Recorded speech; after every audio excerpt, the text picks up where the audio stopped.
क्या उनके आते हैं ना चीजें छुपाने, फिर बाहर आई है फिर कुछ कर। बिस्मिल्लाहिर्रहमानिर्रहीम। मैडम नासमा,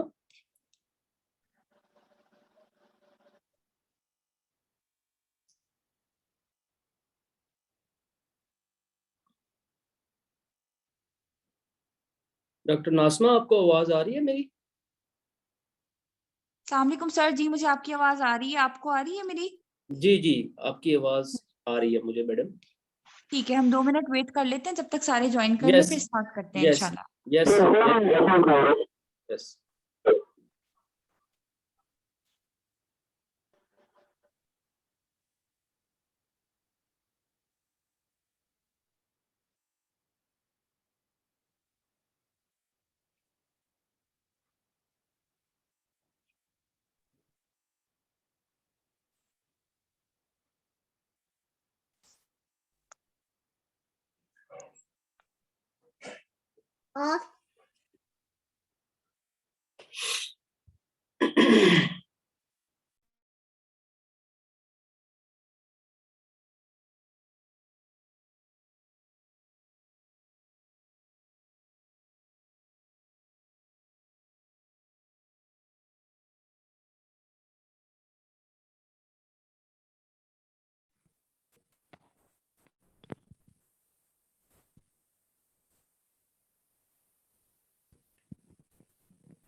अच्छा सर, प्लीज अब देखकर बताएं फुल स्क्रीन व्यू आ रहा है?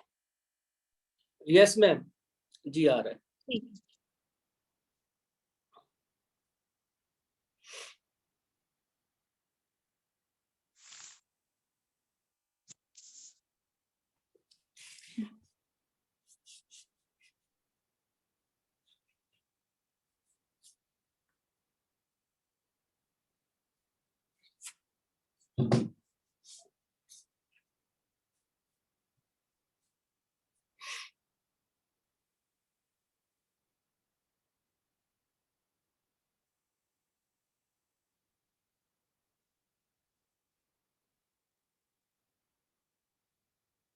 सर कितने पार्टिसिपेंट्स हो गए हैं? ऑलमोस्ट स्टार्ट करें। 38 हो गए मैडम, मेरा ख्याल अभी वेट कर लेती है 1 मिनट और। ठीक 50 हो जाएंगे तो फिर इंशाल्लाह कर लेते। ठीक है।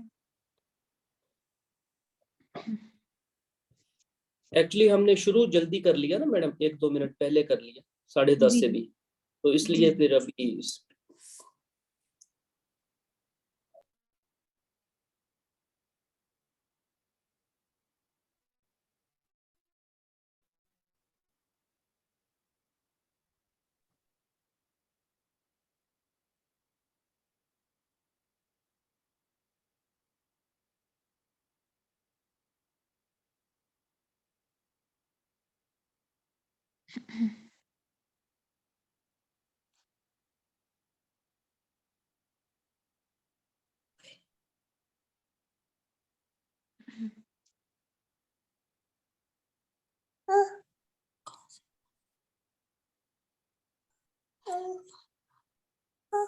बोल नहीं रहे, उनको कहो बोल दे, नहीं बोल रहे। ओए शुरू हुआ है, आपको कुछ लग रहा है? मामा को बात कर दो। नहीं शुरू हो रहा, क्या करें हम? ओए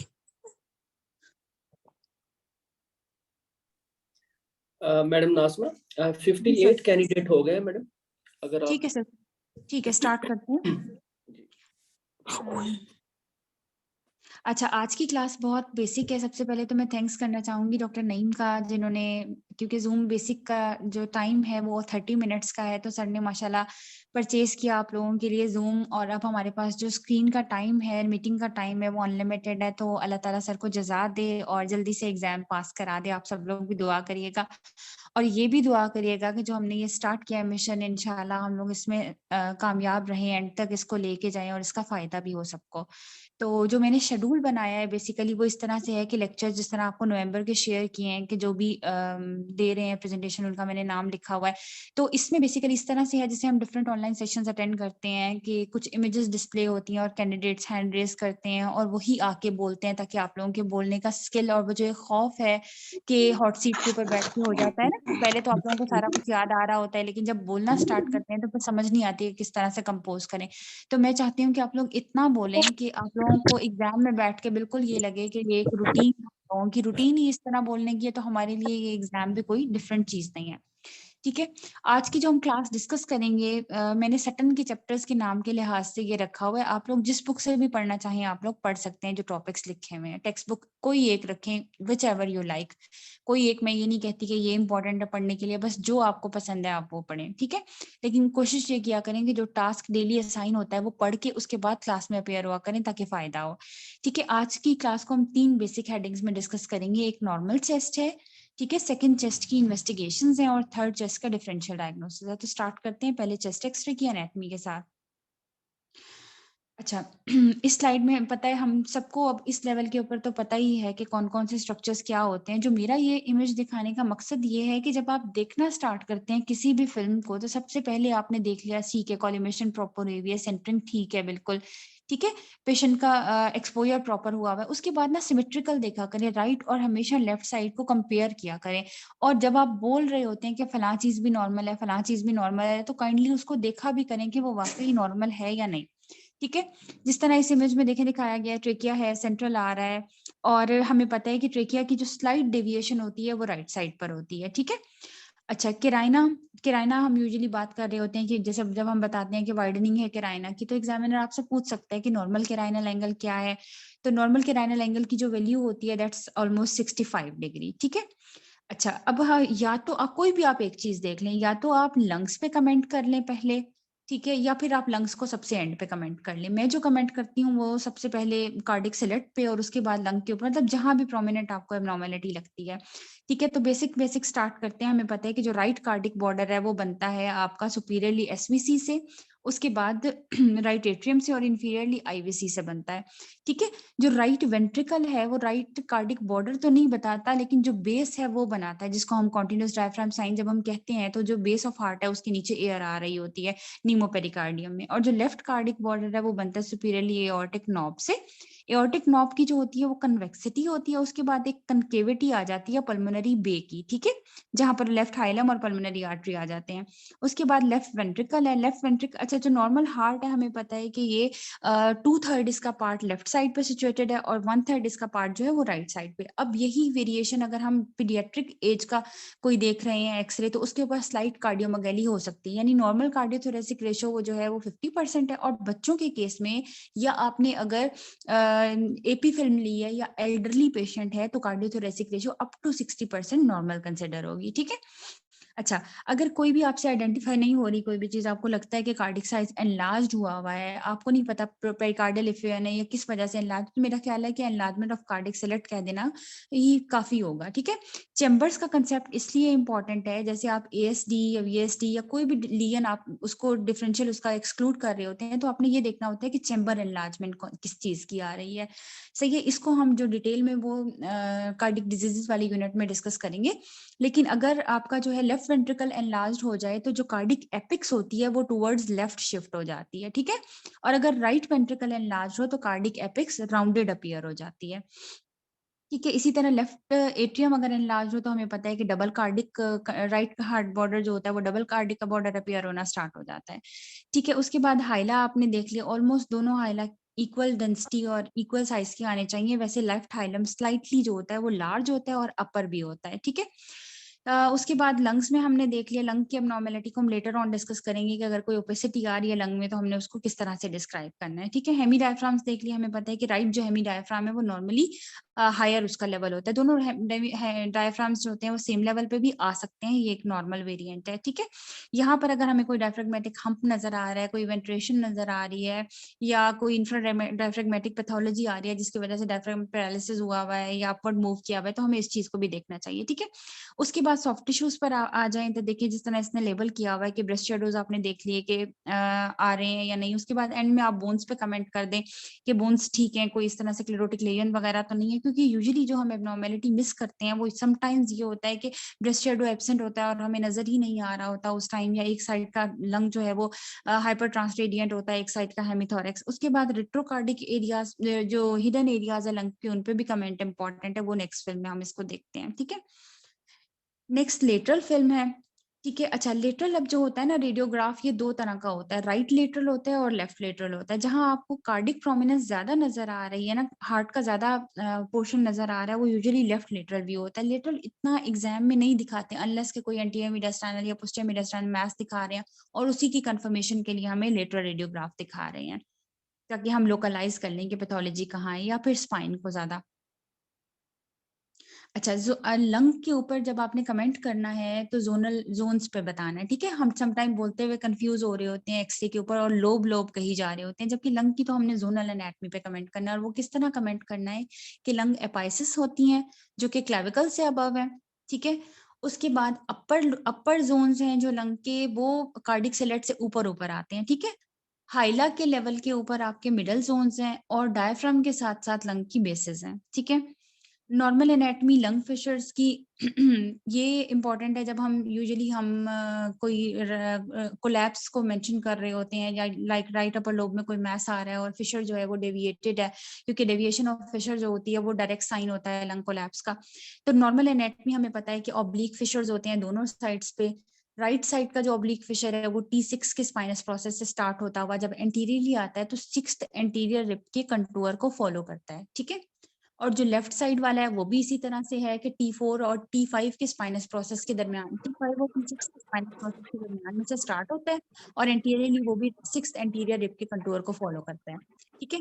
फॉलो करता करता डायफ्राम तक चला जाता है। और जो राइट साइडेड हॉरिजॉन्टल फिशर है वो एंटीरियरली स्टार्ट होता है, राइट एंटीरियर रिब के ना कंटूर के साथ साथ मूव कर रहा होता है। यानी अगर राइट 4th एंटीरियर रिब से अबव आपका आ रहा है ट्रांसवर्स फिशर, तो हम उसको कहेंगे कि फिशर जो है वो अपवर्ड डेविएटेड है, तो there is sign of right upper lobe collapse. Normally हमें जो है फिशर्स नजर नहीं आते क्योंकि ये तो विजुअल प्लूरा की ही डबल लेयर है ना, तो अनलेस इनके अंदर फ्लूइड हो या थिकनिंग हो जाए किसी डिजीज की वजह से फिशर्स की, या फिशर्स की नोडुलैरिटी हो, तब हमें अप्रिशिएटेड होते हैं, ठीक है। और समटाइम हमें कोई ओपेसिटी नजर आ रही होती है जिसको लिमिट कर रहे होते हैं फिशर्स, तो या आप फिशर्स की बल्जिंग पे कमेंट कर देते हैं जैसे क्लबशेला नमूनिया में। उसके बाद केराइनल एंगल वो मैंने बता दिया कि नॉर्मल 65 डिग्री होता है। और अगर आप वाइडनिंग बता रहे हैं केराइना की, तो वाइडनिंग ऑफ केराइना की क्या क्या होती है, सब केराइनल नोड्स आ सकते हैं वहाँ पे डिफरेंशियल्स में, और उसके बाद माइटोस्टेनोसिस के साथ केराइना वाइडनिंग हो जाती है। अच्छा, नॉर्मल बाकी विड्थ हम जो पेराट्रिकल स्ट्राइप की कमेंट करते हैं यूजुअली 3 mm होती है, ठीक है। अगर इससे ज्यादा है तो हम वाइडनिंग ऑफ पेराट्रिकल स्ट्राइप कहेंगे। मतलब जब हम हमारा ये है कि आइज की ट्यूनिंग ही है, जब आप बार बार डिफरेंट रेडियोग्राफ्स देखेंगे और आपको स्पेशली नॉर्मल चीजों में और अब नॉर्मल में डिफरेंशिएशन आएगी, तो आइज इतनी ट्यून हो जाएंगी कि इंशाल्लाह जहां भी अब नॉर्मेलिटी होगी वो आप लोग पिक कर लेंगे। और जब आप कोई भी अब नॉर्मेलिटी पिक करते हैं तो एनाटमी बहुत इंपॉर्टेंट है कि आप डिस्क्राइब कहाँ कर रहे हैं लीजन को। बिकॉज समटाइम्स मेरे साथ तो यूं हुआ है कि एग्जाम में एग्जामिनर ने पूछा, अच्छा ये फलां चीज जो आप बता रही हैं, अच्छा फिशर कहाँ है, फिशर बताएं किसकी बात कर रहे हैं।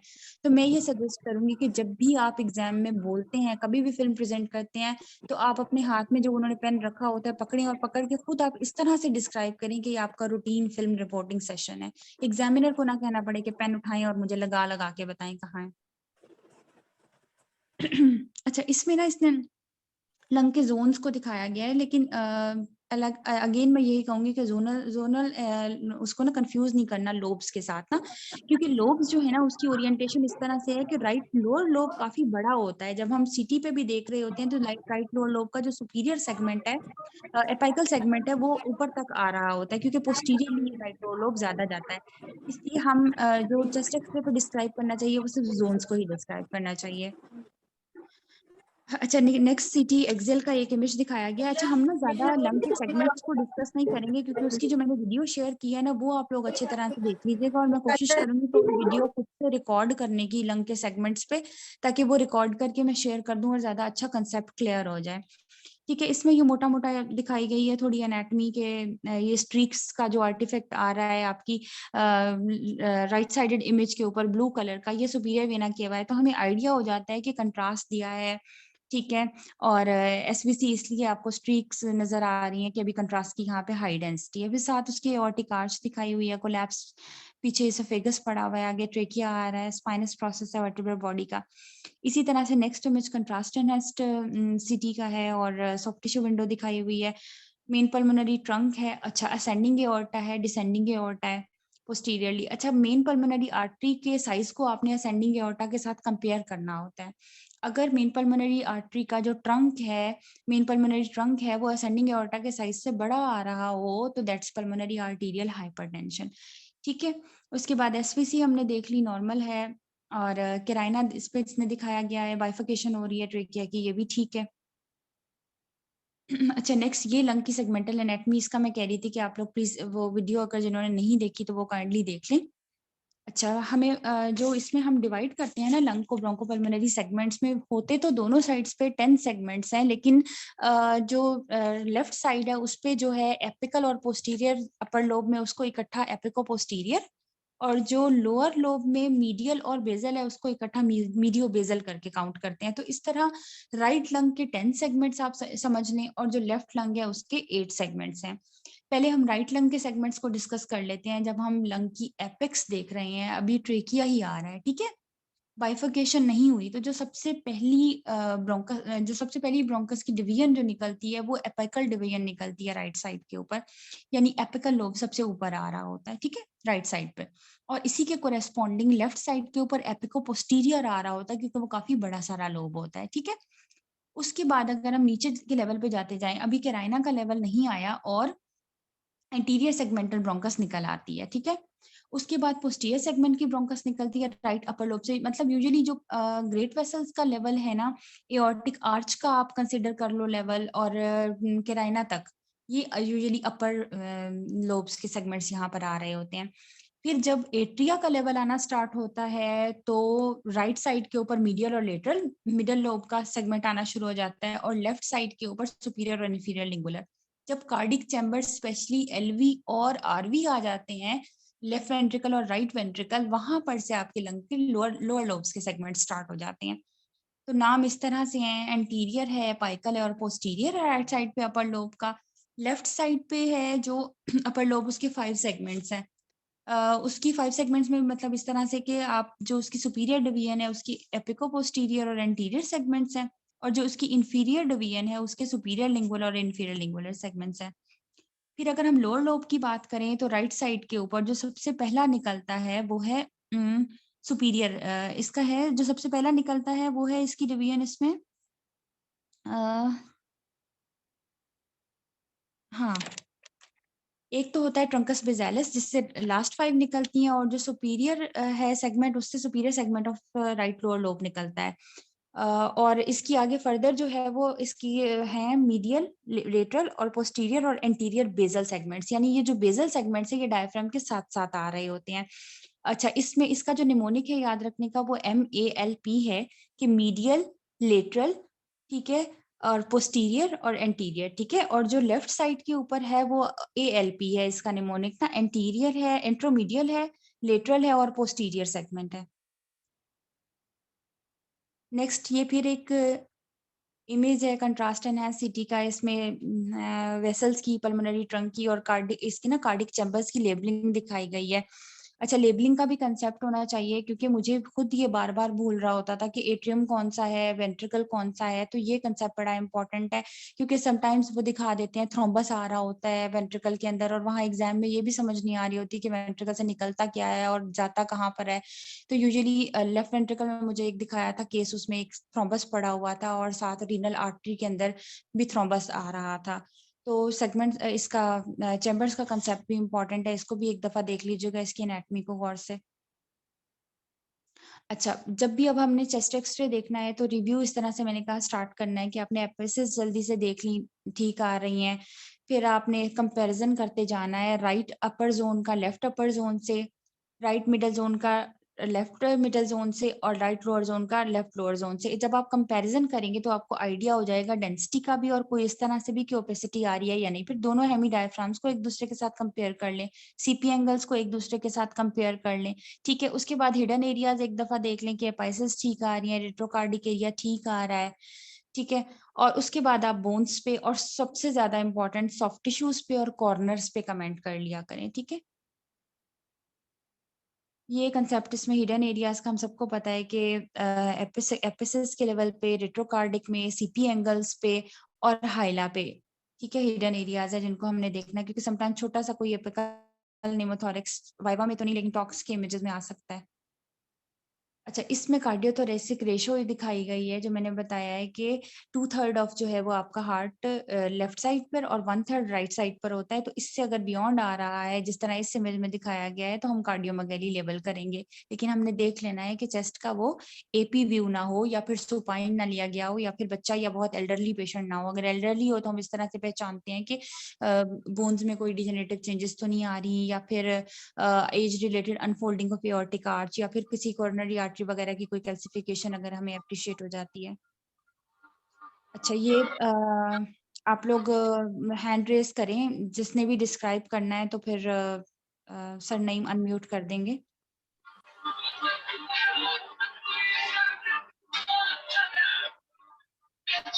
सर कोई कैंडिडेट है फ़िल्म को डिस्क्राइब करने के लिए?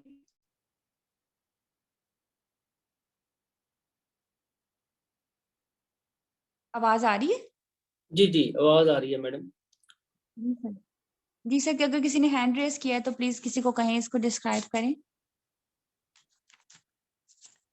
Anybody?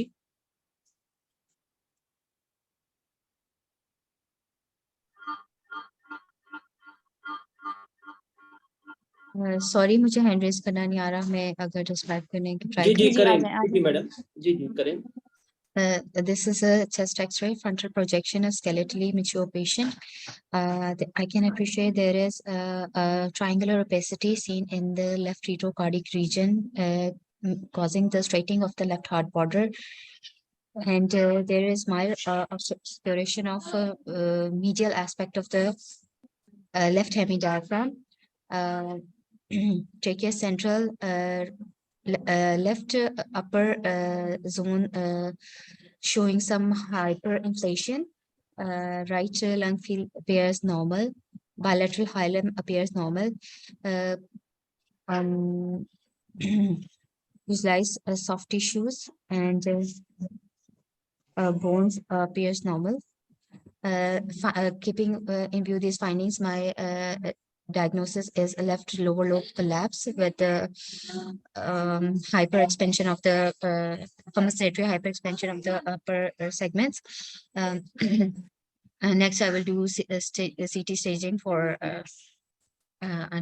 to look for the underlying cause and अच्छा, आपने राइट एपिक्स देखी है?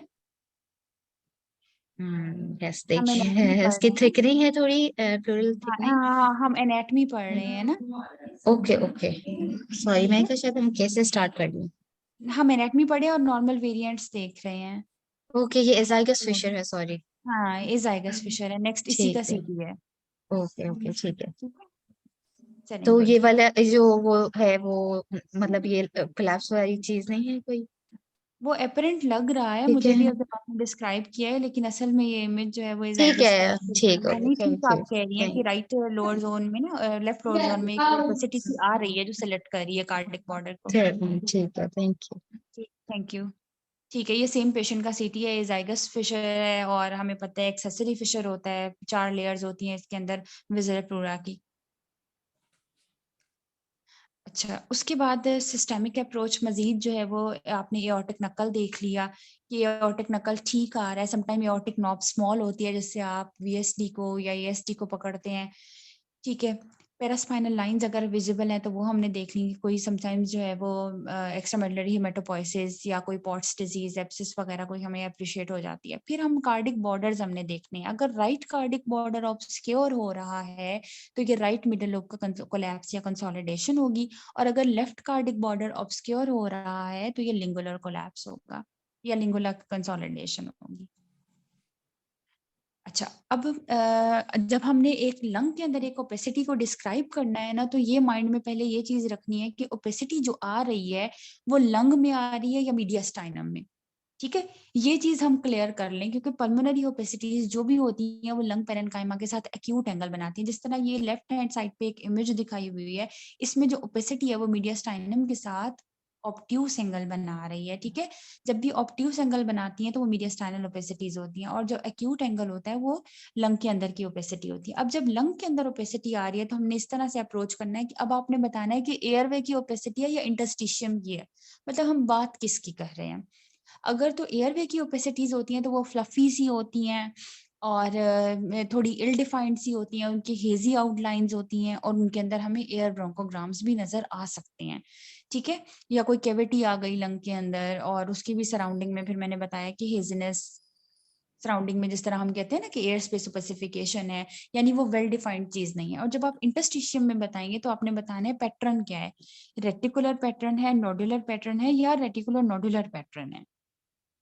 जब हम रेटिकुलर नोडुलर कहेंगे तो ऑब्वियसली यही बात होगी कि हम इंटरस्टिशियम की बात कर रहे हैं। जब हम एयर स्पेस ओपेसिफिकेशन कहेंगे तो डेफिनेट बात हो जाएगी कि हम लंग पेरेन्काइमा और एल्विलाई की बात कर रहे हैं कि डिजीज वहां पर है कोई। ठीक है, तो ये वर्ड्स को बोलते हुए बहुत क्लियर हमें होना है कि हम बात किसकी कर रहे हैं, इंटरस्टिशियम की बात कर रहे हैं या एयरवे की बात कर रहे हैं। अच्छा, नेक्स्ट हम इन्वेस्टिगेशंस पढ़ेंगे। मैं एक एक इन्वेस्टिगेशन दिखाऊंगी, आप लोग जो भी कमेंट करना चाहिए आइडेंटिफाई करेंगे और डिस्क्राइब करेंगे उसका ब्रीफ सा प्रोसीजर के किस तरह परफॉर्म करते हैं ये इन्वेस्टिगेशन और इसकी क्या इंडिकेशंस हैं। जी,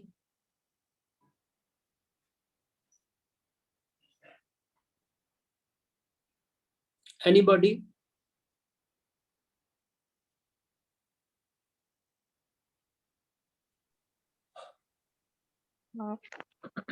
जी जी, doctor This is Amna. so this is CT angiogram और जिसकी इंडिकेशन है पल्मोनरी ट्रंक एम्बोलिज्म के लिए इसको किया जाता है to rule out embolic obstruction of the pulmonary trunk and segmental vessels.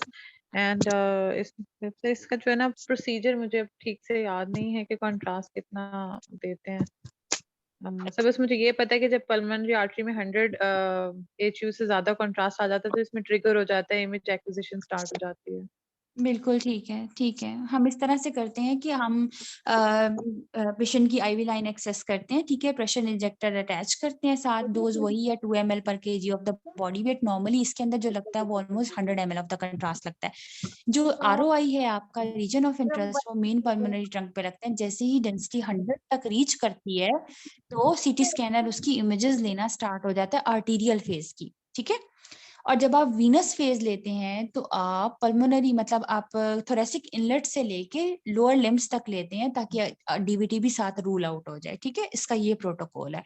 और एग्जाम में ये सुन रहे थे कि पल्मोनरी जो है वो एंजियोग्राफी का प्रोसीजर क्या, और इवन वो लोग ये भी पूछ रहे थे कि आप फर्दर मैनेजमेंट क्या करेंगे पेशेंट की। ठीक है, और ये भी कि डी डायमर्स का इसके साथ क्या होता है। तो मैं इसमें रेकमेंड करूंगी कि आप जब भी कोई केस स्टडी करते हैं तो स्पेशली उसकी पैथोफिजियोलॉजी और ट्रीटमेंट तक थोड़ा बहुत कि आपको कंसेप्ट होना चाहिए कि हम किस तरह से पेशेंट को मैनेज करेंगे। ठीक है, जी मैडम। अच्छा जी नेक्स्ट भी यही CTPA का इमेज। अच्छा, पिछले वाला जो इमेज था ना वो मैक्सिमल इंटेंसिटी प्रोजेक्शंस थी। ठीक है, ये भी CTPA का इमेज है। इसके अंदर सैडल एम्बुलस दिखाया हुआ है। सैडल हमें पता है कि जो दोनों साइड पे लटक रहा होता है। ठीक है, दोनों मेन पल्मोनरी ट्रंक में पड़ा हुआ है और दोनों मेन पल्मोनरी आर्टरीज में जा रहा है। अच्छा, नेक्स्ट ये है सर, इसके लिए किसी को अनम्यूट करें। जी मैडम।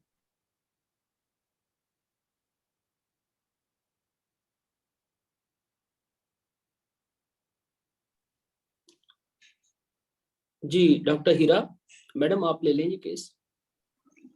जी, अस्सलाम वालेकुम सर. वाह। So ma'am, I've been provided with a radiograph chest frontal projection of a skeletally mature patient, which is showing diffuse barium contrast within the tracheobronchial within tracheobronchial airways, and there's extensive barium aspiration seen within right as well as in left lung. So findings are consistent with the ये tracheobronchial aspiration हो गई of barium contrast. नहीं, ये study ही ये है, खुद से contrast दिया है। अच्छा, खुद से कंट्रास्ट दिया है जी। नहीं मैम, स्टडी का नेम नहीं पता। ब्रोंकोग्राफी है, कन्वेंशनल ब्रोंकोग्राफी है ये। कन्वेंशनल ब्रोंकोग्राफी, ठीक हो गया जी, या एक्सरे ब्रोंकोग्राफी है, ठीक है। ये पहले करते थे, अब ये ठीक है, procedure thank you ma'am. Obsolete हो गया। आयोडीनेटेड कंट्रास्ट मीडिया देते थे एंडोट्रेकियल ट्यूब के थ्रू, ठीक है। और रूल आउट ठीक है मैम। समटाइम इसमें जो इमेज दिखाते हैं ना, वो दिखाते हैं आपको ब्रोंकिएक्टेसिस का, ठीक है। ऐसे काफी है मैम। सारे ब्रोंकाई होते हैं राउंडेड से, और उसके अंदर आपका कंट्रास्ट और एयर का लेवल आ रहा होता है, ठीक है। ठीक है मैम, उसके लिए करते थे कन्वेंशनल। हाँ, ऑब्सोलीट ठीक हो है, गई है ये, मतलब ब्रोंकोग्राफी। 1960s का प्रोसीजर है, ठीक है। थैंक यू मैम, ठीक है मैम। जी, नेक्स्ट। Any volunteer? सर मैं ले लेती हूँ, मैं ले लेती हूँ। डॉक्टर मावरा जी। जी sir, I'm provided with the ventilation perfusion scan images of bilateral lung fields, and in the given images I can appreciate that the ventilation phase of the bilateral lung parenchyma appears to be unremarkable. There is no ventilation defect. However, in the perfusion phase, I can appreciate segmental wedge-shaped peripheral defects which are present in which is present in the right lung. However, the left lung appears to be unremarkable. So my concluding my findings, it would be a perfusion defect with normal ventilation scan of bilateral lung fields. So probably suggesting pulmonary embolism. Further, I would like to do CT-PA to confirm my findings. ठीक है doctor मावरा, कैसे करते हैं ये VQ scan, कैसे करते हैं? Doctor नाज़मा, इसमें मुझे इतना याद आ रहा है कि पहले यूजुअली हम पहले वेंटिलेशन स्कैन करते हैं, फॉलोड बाय परफ्यूजन स्कैन, और वेंटिलेशन में हमारे पास जो गैसेस होती हैं, ज़ीनॉन गैसेस और क्रिप्टॉन गैस, वो हमने इनहेल करवाते हैं। और डीटीपीए यूज करते हैं, टेक्नीशियम डीटीपीए जो सबसे सस्ता है, ठीक है। और जो परफ्यूजन की इमेजेस हैं उसके लिए technetium label macro aggregated albumin use करते हैं। अच्छा, इसमें हम डिफरेंशिएटिंग पॉइंट वो के इस इमेज में अच्छा नहीं नजर आ रहा, लेकिन वेंटिलेशन स्कैन्स को ऐसे पहचानते हैं कि उसमें ट्रेकिया और ब्रोंकाई नजर आ रहे होते हैं, क्योंकि इनहेल किया हुआ होता है ना, रेडियो ट्रेसर इनहेल किया होता है, इसलिए ट्रेकिया आपको अच्छा विजुअलाइज होता है वेंटिलेशन स्कैन्स पे। इस इमेज में बहुत अच्छा नजर नहीं आ रहा, लेकिन परफ्यूजन में ट्रेकिया नजर नहीं आता और वेंटिलेशन के स्कैन्स में नजर आ रहा। दूसरा डिफरेंस ये होता है कि वेंटिलेशन जो अपर जोन्स के अंदर होती है वो ज्यादा हो रही होती है, तो वहां से रेडियो ट्रेसर जल्दी निकल जाता है। तो अपर जोन में हमें रिलेटिवली जो है वो रिड्यूस्ड अपटेक आ रहा होता है वेंटिलेशन स्कैन्स पे रेडियो ट्रेसर का। और जब आप बोलते हैं ना, तो please homogeneous Uptake, heterogeneous Uptake या अपटेक ऑफ रेडियो ट्रेसर लाजमी बोला करें, क्योंकि हम कंट्रास्ट हमारे मुंह से समटाइम निकल जाता है या इस तरह के वर्ड्स निकल जाते हैं जो फिर अप्रोप्रिएट नहीं है। ठीक है, नेक्स्ट ये स्टडी है, प्लीज इसमें डिस्क्राइब करें। एनीबॉडी?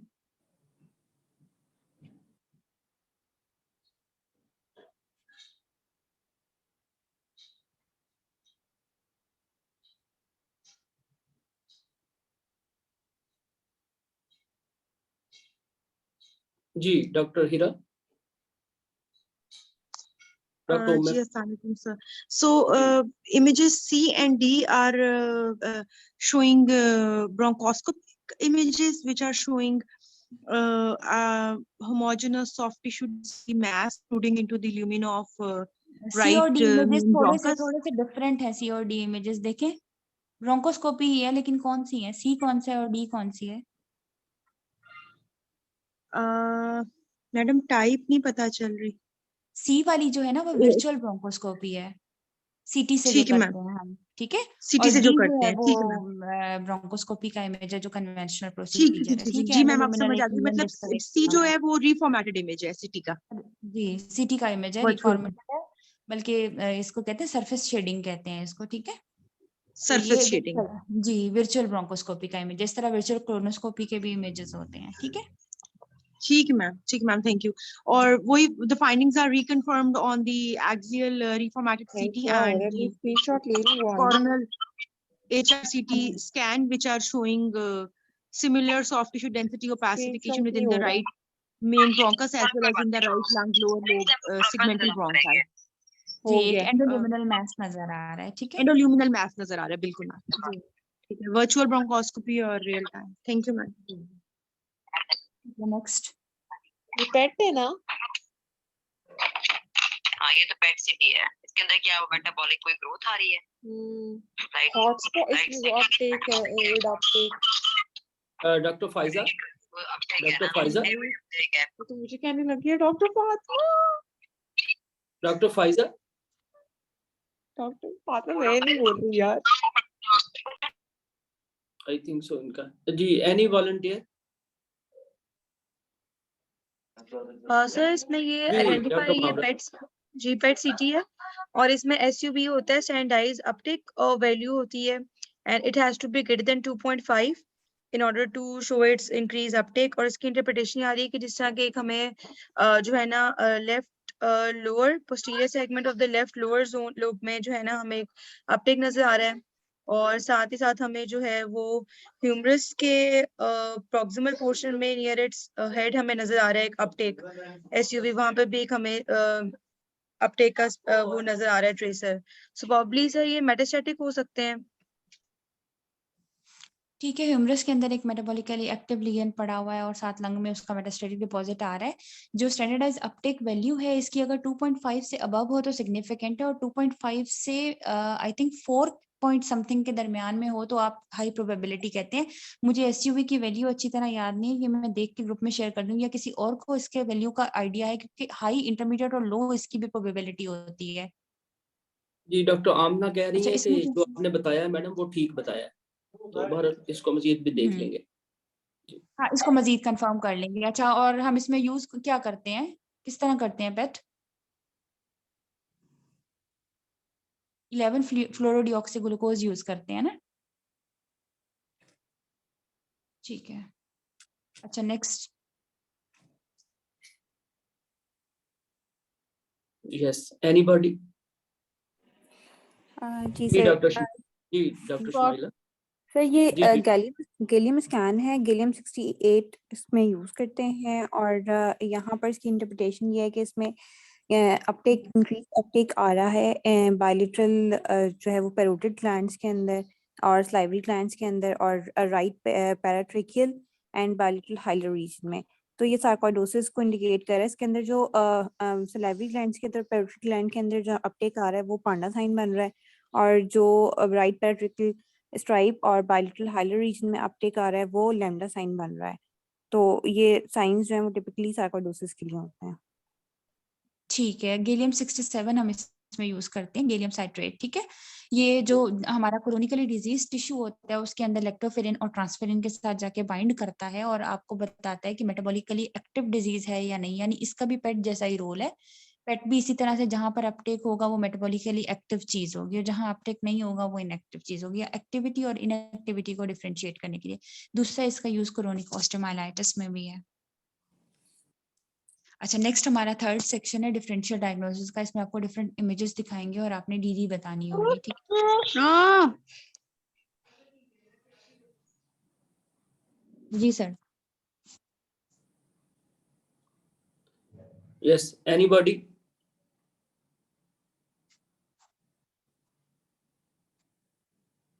सर इसमें राइट जी मिड जोन में हमारे पास एयर फ्लूइड लेवल एक लीजन आ रहा है जिसमें एयर फ्लूइड लेवल बन रहा है। सो इसके डिफरेंशियल्स में we can think of lung abscess, intrapulmonary जो होती है लंग एब्सेस हो सकती है, हाइड्रेटेड सिस्ट हो सकती है इंट्रापल्मोनरी, हाइड्रोनिमोथोरिक्स स्मॉल हाइड्रोनिमोथोरिक्स हो सकता है। ये डिफरेंशियल्स इस वक्त। अच्छा, जब आप डिस्क्राइब कर रहे हो ना, ठीक है, डिफरेंशियल्स आपके ठीक है, आप बताओ ओपेसिटी आ रही है, वेल डिफाइंड है, पेरिफेरल अच्छा में हाँ है, सॉरी वो मैं डिस्क्राइब नहीं, हाँ जी ठीक है ठीक है। मीडियास्टाइनम के साथ क्या चक्कर है उसका, मतलब लियन को पहले बहुत अच्छी तरह डिस्क्राइब करो, नेगेटिव फाइंडिंग्स आप बाद में बताइएगा, ठीक है। ओके ठीक है, कैविटी की बहुत सारी डिजीज होती है, सोलिटरी लंग कैविटीज की, और हमने उसकी फॉल से ही तो बताना है कि हमें मैडम लाइक हॉल्स कैसी हैं और उसकी सराउंडिंग के अंदर हेजीनेस है कि नहीं। जी जी मैडम, एक चीज पूछनी थी आपसे, जैसे अब ये है जो कि बहुत ही क्लियर पता चल रहा है कि आपसे उसमें भी फिर डीडी देने हैं कैविटेटिंग लंग लीजन्स के, जैसे कि मैलिग्नेंसी भी, क्योंकि हम स्क्वेमस सेल DD भी, पढ़ रहे हैं, क्योंकि हम डीडी पढ़ रहे हैं तो हम खुद ही अपनी डीडी को भी बता देंगे। लाइक अगर मैं ये केस एग्जामिनेशन में डिस्क्राइब कर रही हूँ तो मैं कहूंगी कि स्मूथ वॉल्स है, मुझे कोई नोडुलैरिटी नहीं लगती है वॉल्स की, और कैविटी के सराउंडिंग लंग के अंदर कोई वो कुछ नहीं है।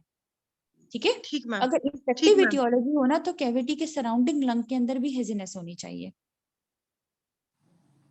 उसकी सराउंडिंग में भी एयर स्पेस स्पेसिफिकेशन हो जाए। बाकी डीडीज तो हम इसमें बहुत सारी दे जी सकते हैं। मैम, ठीक है, ठीक है मैम। और रिप डिस्ट्रक्शन नहीं है, ये भी हमने बोलना है। मतलब पॉजिटिव फाइंडिंग्स पे आप लोग बहुत अच्छी तरह ज्यादा फोकस किया करें, बहुत ज्यादा उसको डिस्क्राइब किया करें, आप अपने डिफरेंशियल्स को वही निगेट करें ताकि जो आप कह रहे हैं फिर वो जस्टिफाई भी हो। ठीक है, यानी रिब इरोजन डिस्ट्रक्शन पे आपको कमेंट करना जी चाहिए मैम, था कि नहीं है कोई रिब इरोजन डिस्ट्रक्शन, तो आपको ये जो है वो मोस्ट लाइकली बिनाइन लगती है। ठीक है, बिनाइन या इन्फेक्टिव लगती है, यूं कह दें। ठीक है, नेक्स्ट।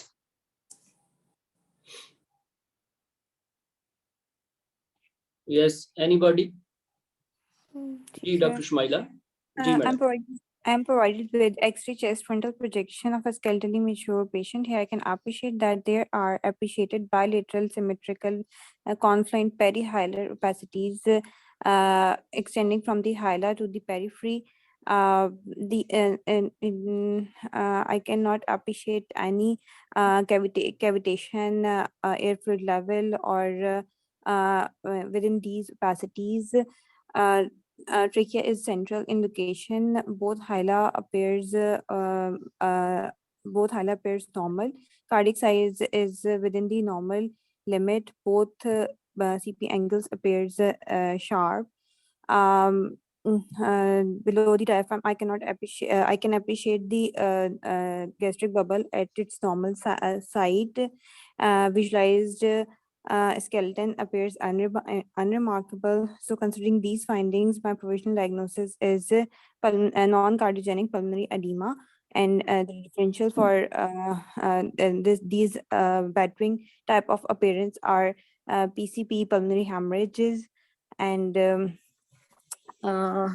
और जी बस यही है। नॉन कार्डियोजेनिक एडीमा है, और नॉन कार्डियोजेनिक एडीमा की भी तो डॉक्टर बहुत सारी आपने कॉजेज है। लाइन को describe नहीं किया, तो एक लाइन भी आ रही है, ये क्या चीज है? इसके अंदर ये दो मुझे लीड्स भी ऊपर लगी से हुई है। लगी थी, लीड्स लगी थी मुझे, ईसीजी लीड्स ही लगी हैं जो ऊपर से ही लग रहा है कि लगी हुई हैं। अंदर मुझे कोई लाइन अप्रिशिएट नहीं हुई है ठीक सच है, इसके अंदर। आपने पल्मोनरी एडिमा कहा तो सबसे पहला डिफरेंशियल फिर आपका साथ कार्डियोजेनिक पल्मोनरी एडिमा होना चाहिए। समटाइम हार्ट साइज नॉर्मल भी होता है। ठीक है, लेकिन जो जी आपने सेकेंडरी एविडेंस बताया कि कोई प्लूरल डिफरेंस नहीं है, वो ठीक है, फेवर करता है नॉन कार्डियोजेनिक को। ठीक है, जी नेक्स्ट।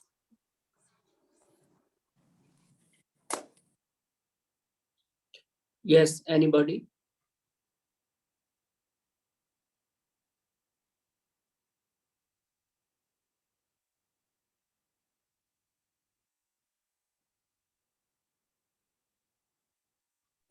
सर नहीं, आप बता दें अभी है। Okay. This is the chest X-ray, a PA view of a mature male patient. I can see that there are bilateral fluffy opacities that are in reverse battering appearance. However, cardiac size is normal, and mediastinal contour is intact and normal, and CP angles are sharp. Trachea in the central, and I can see multiple ECG leads, and जी जी, the hidden areas like apices, bilateral hyla, and CP angles under the diaphragm areas are unremarkable. In summary, these are the battering Paris pattern of the alveolar disease. This could be a COVID-19 pneumonia, or it could be a इसमें cryptogenic organising नमूनिया हो गया, cryptogenic नमूनिया। नमूनिया। जी madam. Chronic eosinophilic. Chronic eosinophilic pneumonia, जी तो ये इसके Actually, डीडी में मैं कोविड से पहले जो कोविड तरह का पैटर्न था उसको कूप ही कहते थे, कूप या बूप, पिप्रोजेनिक ऑर्गेनाइजिंग निमोनिया, ठीक है, या Yes, ब्रोंकोलाइटिस। जी जी जी, कोविड के उससे पहले जो है एटिपिकल निमोनिया को इस तरह से कहते थे, ठीक है सर, बिल्कुल ठीक आपने बताया। पेरिफेरल बेस्ड ओपेसिटीज हैं और हाइलाइट स्पेयरिंग है, कन्फ्लुएंट है कुछ ओपेसिटीज, कुछ एयर ब्रोंकोग्राम्स हमें विजुअलाइज हो रहे हैं, although cardiac contour well preserved है, हमें कार्डिक बॉर्डर अच्छा अप्रिशिएट हो रहा है, बाकी सीपी एंगल्स ठीक है, पेशेंट थोड़ा रोटेटेड है, ठीक है। मैडम प्रीवियस इमेज का पूछना था कुछ। जी सर। मैडम इसमें ये है कि एक तो इमेज वैसे बहुत क्लियर नहीं है, लेकिन क्योंकि पेरिफेरल बेस्ड लीजन है तो इसको मेसोथेलियोमा डीडी में आ सकता है। मीजोथीलियोमा डीडी में नहीं आ सकता। देखिए आप प्लूरल स्पेयरिंग है, सब प्लूरल लोकेशन में आ रही है, ठीक है।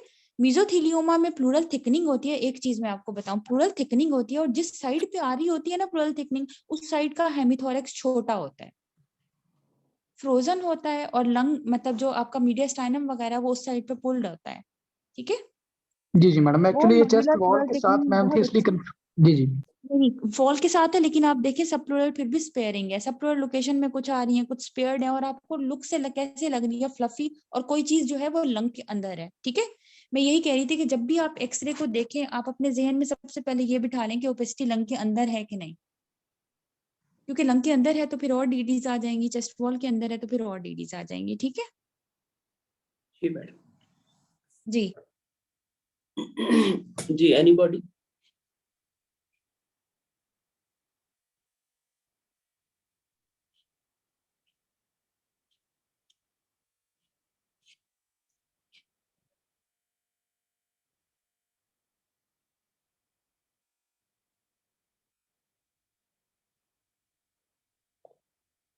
जी डॉक्टर हीरा madam. Ji, Assalamu alaikum, ma'am.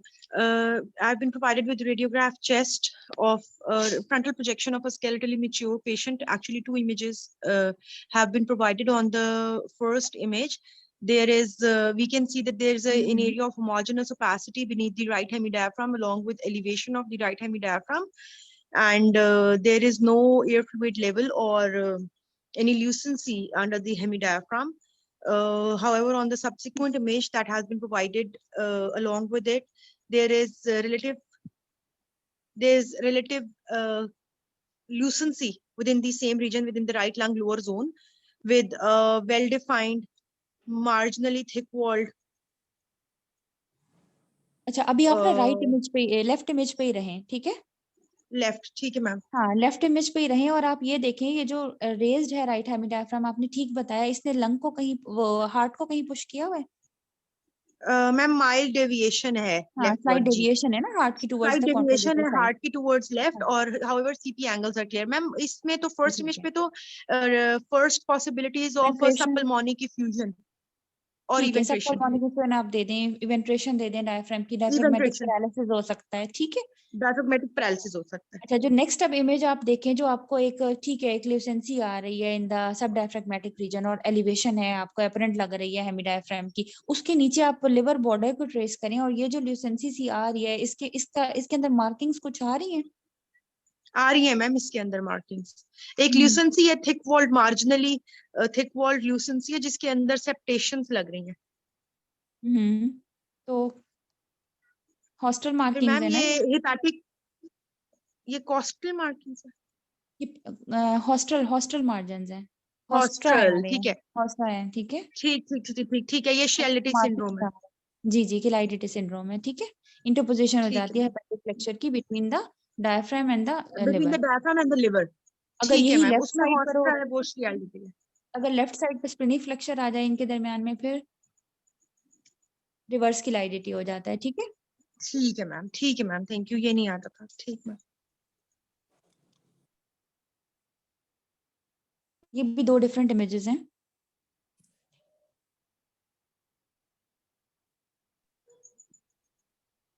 Ma'am इसमें फर्स्ट, जी जी बताएं। जी फर्स्ट इमेज के अंदर तो एक एयर फ्लूइड लेवल आ रहा है in the under the right hemidiaphragm, there's a basically there is a lucency with a straight air fluid level, और सेकंड में तो न्यूमो पेरिटोनियम है। ठीक है, air Free under air the है। राइट हेमी डायफ्राम है, ठीक है, फ्री हाँ, एयर आ एयर रही अंडर है, डायफ्राम है, फ्री एयर है। ठीक है। तो राइट में आपका और डिफरेंशियल फिर क्या मैम, है? फिर राइट में फिर हम डीडी देंगे कि हेपेटिक एब्सिस ये हाइड्रेटेड सब फ्रेगमेटिक कलेक्शन हो सकती है। या सब ब्लेफमेटिक कलेक्शन हो सकती है। ऑल्दो मुझे लिवर का मार्जिन जो है वो सेपरेटली नजर नहीं आ रहा। ठीक है ठीक है, ये बताना है। जी। Thank you ma'am. Next.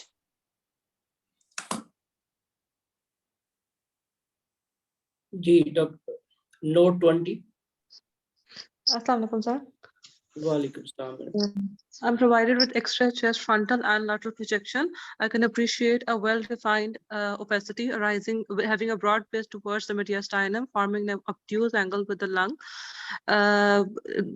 I cannot appreciate any speculation or any calcification or cavitation within the lesion. I cannot appreciate any other lesion within the right lung field or any other lesion on the any other opacity in the left lung field. The cardiac size appears normal. The bilateral diaphragms are normal. Trachea is central. On the lateral view, the lesion appears to be in the opacity appears to be in the interior mediastinum. In the posterior mediastinum.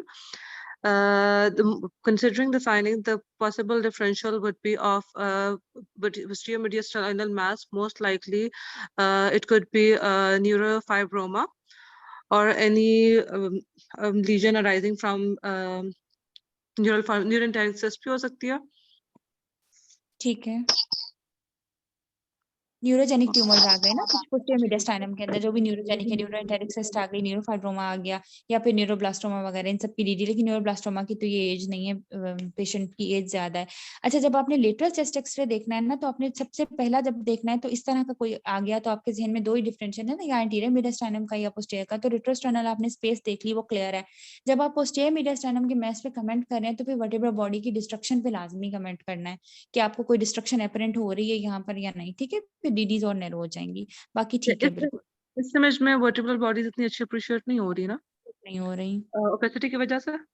जी, वैसे भी ये ठीक। Image थोड़ा light सा है। ठीक है। ठीक है, नेक्स्ट।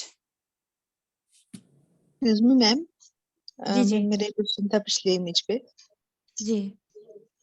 मैम इसमें हमें हार्ट बॉर्डर भी नजर नहीं आ रहा, तो वो तो साइन ज्यादा होता है कि एंटीरियर कोई मैस पड़ा हुआ है जिसने ऑब्सक्योर कर दिया है कार्डियक बॉर्डर को। तो और दूसरा इतनी खास कोई दूसरी मैं चीज देखती हूँ वो स्प्लिंग ऑफ रिब्स है, तो वो भी मुझे इतनी अप्रिशिएट नहीं हो हाँ, रही। तो और फिर जो कैसे एक और चीज ये होती है कि जो आपका एंटीरियर मीडियास्टाइनल मैस है वो यूजुअली जो होता है वो क्लेविकल से ऊपर नहीं जाता। तो मुझे भी ये जो फ्रंटल रेडियोग्राफ था इस पे जो था एंटीरियर मीडियास्टाइनम में लग रहा था कि ये शायद एंटीरियर मीडियास्टाइनल मैस है, लेकिन जब मैंने इसी का पेशेंट का लेटरल देखा तो इसमें ये पोस्टीरियर मीडियास्टाइनम में आ रहा है। ठीक है, आप बिल्कुल कह रही हैं, जो साइंस आप लोग अपने जहन में रख रहे हो उसको डिफेंड करो कि आपको कार्डिक बॉर्डर अच्छा अप्रिशिएट नहीं हो रहा, सिलेटिंग है कार्डिक बॉर्डर की। ठीक है, तो आपको ज्यादा ये लग रहा है कि ये ओपेसिटी एंटीरियर मीडियास्टाइनम में है, लेकिन जब आपने लेटरल चेस्ट एक्सरे देखा तो आप उस पर बता सकते हैं कि नहीं ये पोस्टीरियर में नहीं है, पोस्टीरियर में है। तो अगर आप अपने साइंस देख रहे हो और आप उस चीज को डिफेंड कर सकते हो तो ये कोई इतना बड़ा मसला नहीं होता कि आप एंटीरियर में बताएं या पोस्टीरियर में बताएं। ठीक है, ठीक है मैम। हाँ जी, नेक्स्ट।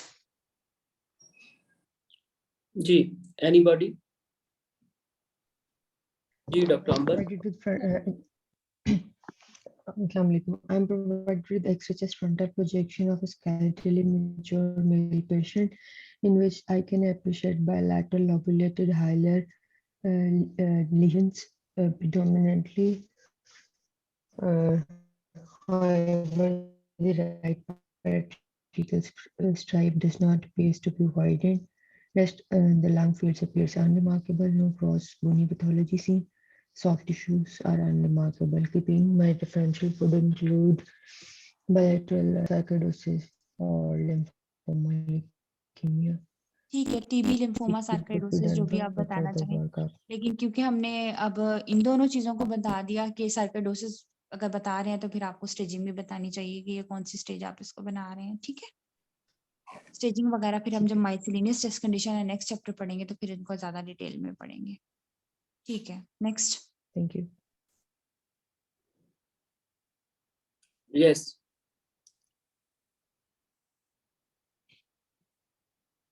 जी डॉक्टर हीरा।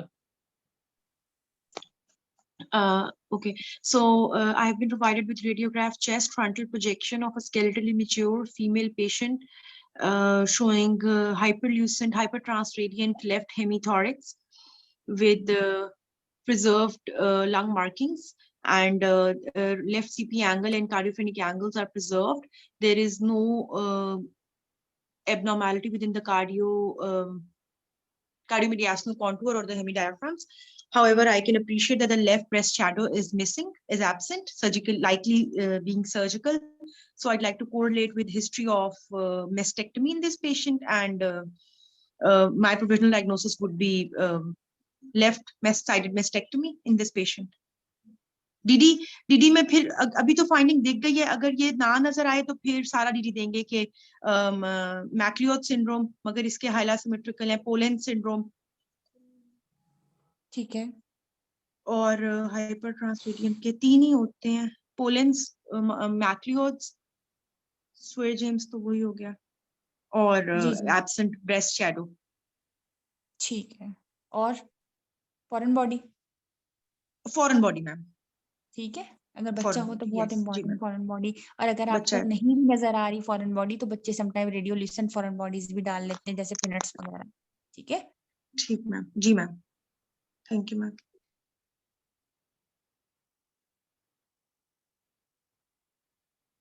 मैडम मैं ये ले लूं? जी सर, जी please. This is the chest X-ray frontal projection of a mature male patient.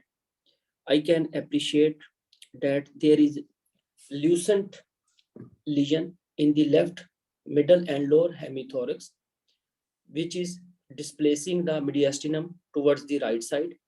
Bilateral hemidiaphragms are normal. Trachea is shifted towards the right side, and visualized musculoskeletal system is intact, and hidden areas are normal. So this is a case of, on the basis of this finding, this is a case of congenital lobar overinflation. Further, I will to confirm my diagnosis, I will further advise CT chest of this patient. अच्छा sir, इस patient को देखिए आप, इसमें जो posterior ribs आपकी आ रही है, इंटरकोस्टल स्पेसेस हैं, वो आपको कैसी लग रही हैं, और जो लेफ्ट साइड का हेमी डायफ्राम है वो कैसा है? मैडम जो पोस्टीरियर जो इंटरकोस्टल स्पेसेस है लेफ्ट साइड पे, हाँ उनकी जी, वाइडनिंग हुई है, वाइडनिंग है, और जो लेफ्ट साइडेड हेमी डायफ्राम है वो डिप्रेस्ड है, और कार्डियोमिडियास्टाइनम की डेविएशन है टुवर्ड्स द कॉन्ट्रालेटरल साइड। तो ये सारे के सारे हमारे साइंस जो हैं वो फेवर कर रहे हैं निमोथोरैक्स को, टेंशन निमोथोरैक्स को। ओके ओके ओके, ठीक है, तो दैट्स अ सर्जिकल इमरजेंसी, हम इसमें कोई नेक्स्ट इन्वेस्टिगेशन नहीं करेंगे। इफ पॉसिबल तो हम सेकंड इंटरकोस्टल स्पेस की जो लोअर मार्जिन है उसके अंदर एक नीडल प्लेस करके नीडल थोरेकोटोमी कर सकते हैं। ठीक मैडम, जज़ाकल्लाह। मैडम सेकंड राइट या लेफ्ट किसी में भी डाल सकता है ना? सेकंड राइट या लेफ्ट किसी में भी, लेकिन जिस साइड पे निमोथोरैक्स आ रहा है उसी साइड पे डालें। हाँ ठीक है जी, ये लास्ट स्लाइड है। हेलो जी जी जी जी मैम, मुझे इसमें ये पूछना था, ये टेंशन निमोथोरैक्स की वजह से जो लंग कोलैप्स हुआ है, इसको हम फॉलिंग लंग साइन जो है वो कहेंगे? फॉलन लंग हम ये कह सकते हैं कि collapse lung is retracted towards the hilum. ठीक है, लंग की आपको पता है नेचर है कि जब भी उसमें एयर कम होती है तो वो हाइलम की तरफ रिट्रैक्ट कर जाता है। Fallen lung if there is evidence of trauma, और जब आप टेंशन निमोथोरैक्स देख रहे हैं तो हमें निमोथोरैक्स का एविडेंस भी देखना चाहिए, कोई बुलेट हमें नजर आ रही है या नहीं। और एंटीरियर रिब्स का ये जो मार्जिन होता है ना साइडों वाला, जहां पर रिब का एंगल बनता है, रोटेट होके आती है, उस मार्जिन के अलोंग आप देखा करें तो कोई फ्रैक्चर लाइन आपको एविडेंट हो जाएगी। ठीक है, फिर सॉफ्ट टिश्यूज के अंदर हमने देख लिया कोई हमें सर्जिकल एम्फाइसीमा अगर नजर आ रहा है तो। अच्छा, ये इसको इस तरह से कहेंगे कि hyper transradiant left sided hemithorax with widening of intercostal spaces, the left hemidiaphragm is depressed, the collapsed lung is retracted towards the hilum, and there is contralateral deviation of cardiomediastinum. Contralateral lung fees appear unremarkable. So this is a case, based upon my finding, this is a case of tension pneumothorax. I will urgently inform the referent physician. Doctor Nasma, इसमें differentials होंगे? नहीं, differentials नहीं होंगे इसमें। ठीक है, जो हमारे डिफरेंशियल है एक ही इसमें आता है, जो डॉक्टर नईम ने एक्सप्लेन किया, कंजेनिटल लोबार ओवर इन्फ्लेशन हो सकती है, उसको हम किस तरह से डिफेंड करेंगे कि हमें वास्कुलर मार्किंग नजर नहीं आ रही, वास्कुलर मार्किंग नजर नहीं आ रही। ठीक है, थैंक यू। जी ये लास्ट स्लाइड है। ये मैं लेती हूँ. I am provided with an X-ray frontal projection of a child in which I can see multiple cystic lesions in the left lung with sorry मेरा गला खराब है नस्मा आज. अच्छा. जी इट्स ओके कोई बात नहीं. However, I cannot appreciate the left diaphragm. There is paucity of the gases in the abdomen. Based on these findings, my top differential will be the congenital diaphragmatic hernia. My second differential will be CPAP. ठीक है. ठीक है साथ आप ये भी बता दें कि आपको लेफ्ट डायफ्रैग्मेटिक कंटूर अच्छा अप्रिशिएट नहीं हो रहा. वो मैंने बोला है ना. I cannot ठीक है. appreciate the left type. ठीक है ठीक है ठीक है ठीक है. डिफरेंशियल्स भी आपके ठीक हैं. क्यों होता है वो hernia? Congenital diaphragmatic hernia जो होता है इसमें वो जो होती है वो यूरोपेरिटोनियल मेम्ब्रेन जो होती है उसकी डेफिशिएंसी हो जाती है. वो उसमें डिफेक्ट आ ठीक जाता है है. ठीक है ठीक है. और इसके साथ Excuse me, क्या ma'am. एनामलीज एसोसिएटेड हो सकती हैं? इसके साथ जो है ना पल्मोनरी हाइपोप्लेजिया हो जाता है. इसके अलावा इसके साथ हाँ इसके साथ मेरे ख्याल से पोडिहाइड्रोमनियास है और ड्रॉप्स भी आता है. और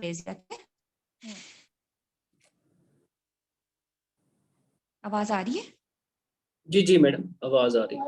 Excuse me, ma'am. एक क्वेश्चन है मेरा इस स्लाइड से रिलेटेड. जी जी जी जी. बॉक्डेलिक हर्निया इससे रिलेटेड.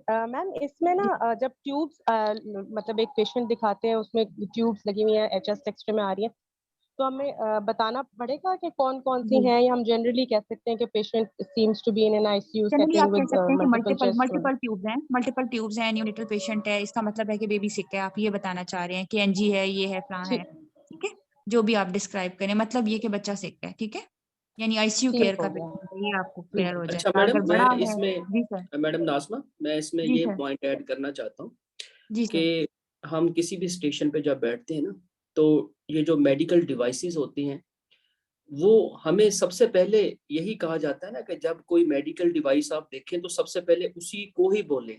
वो फर्स्ट बिल्कुल फाइंड में आप बोलें. तो बिल्कुल मे बी वो पैथोलॉजी ही उस मेडिकल डिवाइस से रिलेटेड हो. ठीक है. उसकी कॉम्प्लिकेशन में भी उसकी यस कॉम्प्लिकेशन. यस यस तो जी उसको ना छोड़ें. सबसे पहले आप उन डिवाइसेस जो आपको नजर आ रही हैं आप देखें कि क्या कहीं इसकी कॉम्प्लिकेशंस का ही तो नहीं ये केस रख दिया इन्होंने. बिल्कुल क्योंकि मुझे अभी जो केस मुझे दिखाया है इधर डॉक्टर आमिर ने वो जो थी ना ये एंडोट्रेकियल ट्यूब उसकी जी जी प्रॉपर प्लेसमेंट नहीं थी. पोजीशनिंग नहीं थी. वो ठीक नहीं है. थी. एक साइड पे लंग वॉल्यूम लॉस था एक साइड पे जी बिल्कुल ठीक था. ठीक है जी मैं उसको पिक नहीं कर पाया क्योंकि मैं तो सही अंदर फाइंडिंग ढूंढ रहा था. ठीक है ना. सही. मेरा कहने का मतलब ये है कि हम लोग डिवाइसेस को ना हम फोकस नहीं करते. तो सबसे पहले तो फिर उन्होंने एक और एक्सरे दिखाया कि अब देखें अब इसमें ठीक हो गया है तो क्या ऐसा हुआ है कि अब ये ठीक हो. तो फिर वो उसमें एंडोट्रेकियल ट्यूब अपनी नॉर्मल प्लेस पे थी. ठीक है. सही तो सही. कहने का मतलब यही है होम टेकिंग पॉइंट मेरी बात का कि ये जो डिवाइसेस नजर आ रहे होते हैं उसको सबसे पहले हमें ज़हन में रख के ये सोचना चाहिए कि कहीं की इसकी वजह से तो नहीं ये सारा केस इसने रख दिया बना के. ठीक है. ठीक इसकी कॉम्प्लिकेशन का. ठीक है. ठीक है. इसी के साथ एंडोट्रेकियल ट्यूब की नॉर्मल पोजीशन में बता देती हूँ कि बच्चों के अंदर क्योंकि हमें पता है कि राइना है ही इतना छोटा सा तो क्लेविकल से अबव आनी चाहिए उसकी जो टिप है. और बड़े जो पेशेंट्स हैं उनके अंदर हमारे पास के राइना से जस्ट 2.5 सेंटीमीटर पीछे होनी चाहिए. ठीक है. ठीक मैडम. और यूजुअली जो एडवांस कर देते हैं इसको राइट लंग में ज्यादा कर देते हैं. ठीक है. क्योंकि जी राइट मैडम. जो ब्रोंकस होती है उसकी पोजीशन ऐसी है कि वो स्टीप होती है तो उसके अंदर ईटीटी आराम से चली जाती है.